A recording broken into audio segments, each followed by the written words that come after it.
centre. Dead centre right as we look now to try and get him, because D'Italo is shown us he's a pretty fast finisher. Everybody seemingly want to get themselves a slug into this one now. Kamai beginning to move up on the outside as well. The funny thing is that Robbie was telling us just a little bit earlier on today that Giacomo Nizzolo had actually been down here to Victor Harbour to look at the approach for this stage, and that's what's very important, I think, about this stage. There are 3 corners inside of the last kilometre. You've got to really know how to hold your position. Even though when you go round the last corner, there's still an awful long way to go to the finishing line. You've got to hold back and be very careful when you start to make that effort. Well, riders who've been here to this race and raced into Victor Harbour before have quite a big advantage knowing what the course is like. Now, just spot on the left-hand side there, Team Movistar. Now, I would be almost certain that Juan Jose Lobato and probably Johan Rojas is also in the group. 2 very fast men from Movistar. So as these groups have melted back together, we've got some really good fast men back at the head of affairs, just missing Caleb Ewan. It's going to be special, and let's not forget, because of these small time bonuses, the race still a blanket of seconds for the leaders. You're going to get people like Jay McCarthy and the Oka jersey of number 11 down there, Simon Gerrans. They're going to mix it as well, as the pace is being lifted now by Alberto Bettiol, the Cannondale rider, to try and lift it up so nobody can leave the peloton and make a late attack. Everybody now at 2.2 kilometres are going to fight for the sprinters' places, and the sprinters, some of them, are back. Well, Phil, now they're about to take that left-hand turn. They're approaching this roundabout. So you see an acceleration in the bunch. If you don't get in position as they're going to take this left-hand turn at the next roundabout, around 2k to go. To go down, it's optical illusion there. Well, it's together. Really not far off it, Phil. It's actually 3k to go. Just need the 3 kilometre to go sign on the side of the road.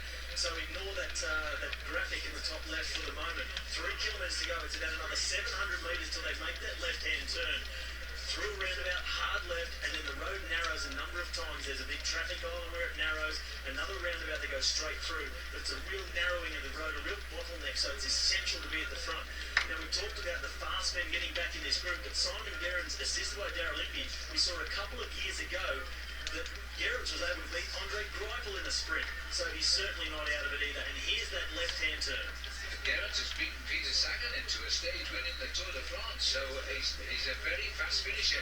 He's in a perfect place at the moment. That was Luke Durbridge, job done for the team. He's dropping off, he's leaving it to the sprinters. We are in the outskirts of Victor Harbour, but it is a very tricky final approach with rights and lefts and then sweepers round towards the finishing line. We've had tumbles on this stage before. Robbie knows this finish as well as anybody else. Well, here they come now, Phil. The big swamp coming up on the right-hand side of the peloton.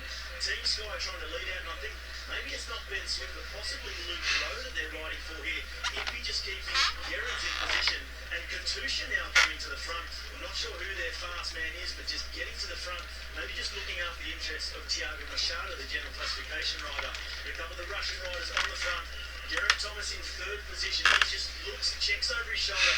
Make sure we've got to check if it's Rowe, if it's Swift in his wheel.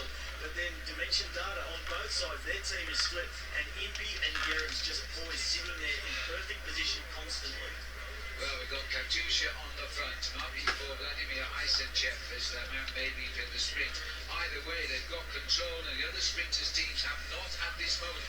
But look at the location of the Oka jersey. He's right in a perfect position, Simon Gerrans. He is sitting in 5th place. We're inside a kilometre from the line. Jay McCarthy is moving up over the top of Gerrans. Gerrans hasn't altered his position. You've also got Nizzolo down there, who's also trying to intrude. The Sky Boys are on the front. There's some tricky corners coming up now as they sweep to their right. We'll pick them up. There's a left turn coming now. Sky still holding control, but it looks to me as though Jay McCarthy is putting himself in a perfect position. 3rd place for him as they open it up for the line. Now McCarthy is there. Right behind McCarthy by 2 places is Simon Gerrans. The sprinters are going to be kept out of this. Daryl Impey leading out. Simon Gerrans, who's going for the bonuses. McCarthy is after him at the moment as they continue. It's his Ben Swift who's locked in 4th place as Swifty tries to do something. Gerrans, the sprinter, is coming through on the left. It is close to the line. He's got it. What an incredible sprint. And Ben Swift, I think, will have taken 2nd. Giacomo Nizzolo was third. Gerrans is just unbelievable. He is unbelievable, Phil. He can do it all. He is just the master tactician. He had Impey. Impey knew exactly when he had to go. He's got Gerrans steering. We've said in a finish like this one has been very, very tough. Gerrans is so resilient. He doesn't really miss anything of his speed. It was Ben Swift that was being led out by Geraint Thomas as they swung under the kilometre with the Katusha on the front. Geraint Thomas, he just constantly looking over his shoulder. Swift in his wheel, Impey, and then Gerrans. Jay McCarthy made a number of efforts to move up. Nizzolo, he came and took the wheel of Simon Gerrans, and as they lined up to come into this right and left combination, underneath one of the Movistar riders nearly takes out Simon Gerrans, really so close, and the two Sky riders at the head, and it was then Geraint Thomas on the front as they came through the left-hander at 600 metres to go. Ben Swift in prime position. Jay McCarthy in third wheel looking really good. But then it was Impey. He had a quick look back, and as he goes, they just gap everyone behind. The Movistar rider couldn't follow. Nizzolo, he's been caught out and had to close the gap. Gerrans and McCarthy came together. McCarthy got a bit boxed out of it, but Gerrans, he's in the wheel. He's poised. He was just waiting. Swift, he just ran out of room to move. He was trying to come at the last moment, but Gerrans just... What a tactician. He knew where everybody was and had the power and the speed to take it all the way along. They made no more impression those last 50 metres. So Gerrans takes the 10 seconds. Phil, I don't see him losing this anymore. Not anymore. He's never won two stages back-to-back in the Tour Down Under. He's won this race 3 times overall. In history, that's his 5th stage win. He's moving up amongst the leaderboard of stage winners. It's the line there. Nizzolo was given third and Swift in second. Ben Swift suffered a little bit by being brought back up to the race. Jay McCarthy crosses in 4th. Lee Howard made it up in the end in the 5th place, and it was Rani Janssen on Rensburg in 6th place there. Wow, that was an incredible sprint. People forget Simon Gerrans is one of the fastest men in the world when he wants to be. He's beaten all the fastest. He has, and he's done it yet again. We said how important it was going to be in the first 5 around that corner. Simon Gerrans, he came out of that corner in 5th position, but most importantly, Daryl Impey right in front of him, doing the lead out. And we saw Gerrans put his hands in the air. He was quite satisfied, happier than him. Daryl Impey, massive punch of the air, because they know they've got this race by the scruff of the neck. Impey's a solid professional from South Africa. Here we go, down the back straight. Simon Gerrans heading into, we hope, locate our Paul Sherman, who's left offside at high speed. Everything went good. This was their plan today. Go for the first sprint, Gerrans wins it. Forget the middle one and go for the win. Gerrans won it again. Let's see if Paul is able to now chat with Simon Gerrans, who looks a little bit exhausted, but hey, he should do after a finish like that. Paul, are you okay? Yes, alongside Simon. Just give him a couple of seconds to wipe himself down, put his hat on. And the funny thing about today, Simon, is a lot of people tend to forget that on your day, you could be one of the fastest men in the world. Oh, geez, I don't know. No, I'm absolutely through with that. I think quite a few people were surprised there, myself included. We had a really good run into the finish. As you guys saw, the team, what they were able to do today, send me up for that first intermediate sprint, and then again to the final. They're really making my life as easy as possible. It's a very tricky race finish here in Victor Harbour. Everybody knows those tricky little corners, holding back and making the right move at the right moment.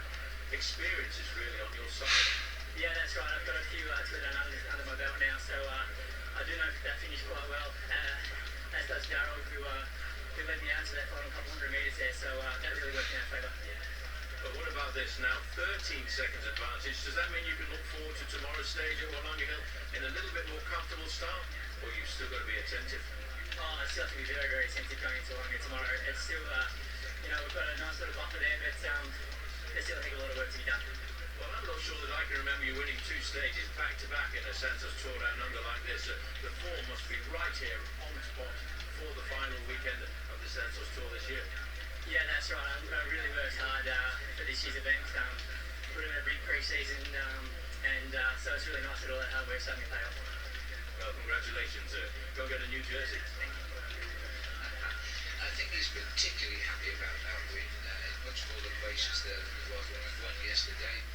But just take a look at that. He's on the left of the picture. Ben Swift pushing on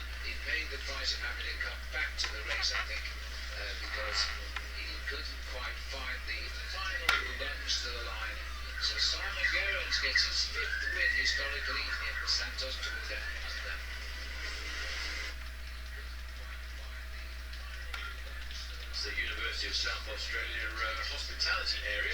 Nice to stay and watch the race there. I think Phil Big screen. The Uni SA team have been in this race for a long time, since its inception, but the university has been around since 25 years. They're celebrating that anniversary this year. And just as a point of interest, we talk about the yellow jersey at the Tour de France. Well, here in South Australia, it's the ochre jersey, supposed to pretty much represent the burnt ground that we get in this area. Now, the GC, or the general classification, the overall standings, what everybody races to be on top of, that's what a race like this is all about. It's a tour based on time, and little time bonuses awarded occasionally that are taken off that time. Obviously, the quickest time of the race will win it. Now, at this moment in time, we've got just a 36-second spread across the field, and that is not a lot when it comes to a climb like the hill of itself. Now we've got to Thomas de Gent having a little dig on the front now. Uni SA in the white are determined to impress the seat of learning, because they are going to pass the party every lap on this circuit.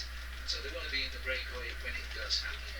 Well, I suppose really when you think about a university sponsoring the cycling team here, it's a fast learning curve for many of these young professional bike riders. You're getting the opportunity throughout the 6 days of the Santos Tour down under to rub shoulders with some of the best professional bike riders in the world. So there we have the situation as we made the start this morning. Jay McCarthy becomes something of a champion in this race. He's held the lead for a day. He's second of 14 seconds. This is the Santos leaders jersey. Rowan Dennis, last year's winner, doing a good ride in third place there at 26 seconds. And the best of the foreign riders is Sergio Henao. He's up into fourth for Colombia. He's on Team Youth Sky. French team.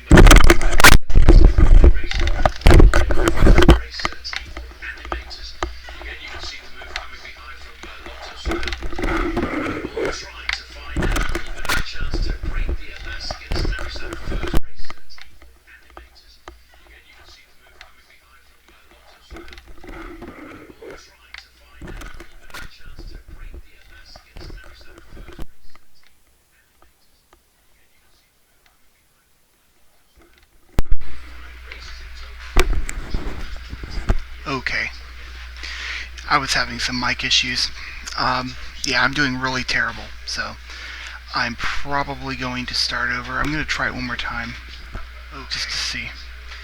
I was having some mic issues. Yeah, I'm doing really terrible, so I'm probably going to... Okay. This is not an easy game. I've beaten it a bunch of times without the Konami code, but it's been quite a long time, and I've very much forgotten a lot of the quirks. There's a lot of places where you can park your ship at certain times that are kind of like safe places. Not necessarily completely safe, but it's a lot safer than just kind of being out in the open. What I'm trying to do is I'm trying to get as many of the power-up capsules as I can, while at the same time killing things that are in my way without having to go too far out of my way, and trying to keep a steady path, because if I try to get too courageous, I will end up flying into things, as you were seeing me do earlier. I wasn't exactly playing this correctly. To get the best score that I can, I need to try to get the level bonuses as well as the boss kills. Oh, great. I should have moved forward there. Those are very unpredictable. Of course, it's not RNG, because there really isn't technically RNG on the NES, but they have patterns, but you never really know exactly which one you're going to get. At least I've never been able to figure it out. Essentially what I try to do is I try to stay ahead of them. I wait for the gap and then I move forward, but that time I hesitated, and